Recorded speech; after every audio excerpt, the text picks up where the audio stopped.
Hey friends, let's go over some AutoCAD things that people that do AutoCAD a lot just do automatically. And that is the Enter key or the space bar and Escape and a couple of others too.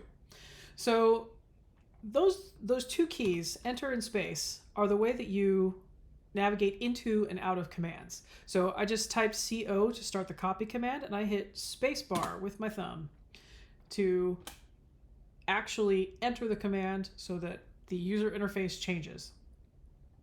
If I got to that same point and I had typed CO and I didn't want to do anything with it, I realized I needed to do something else, I would hit escape to exit and bring me back to the normal setting.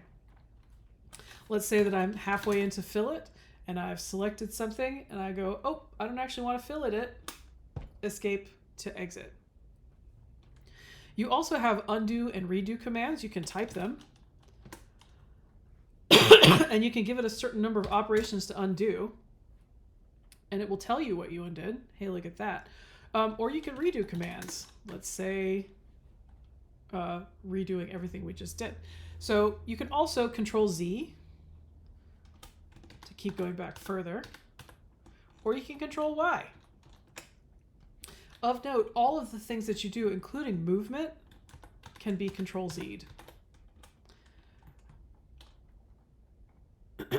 Let's say that you're working and you've deleted something, and then you move something, and then you go, oh no, I actually needed that thing back. You can type, oops, and it will unerase the last thing that was erased without having to go back and undo this other thing first.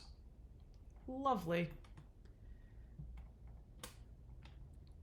Other things that are really useful, the space bar, if you just tap it again, it will restart the last command that you used. So if you're spending a bunch of time moving things around, I can just hit space bar to do it again.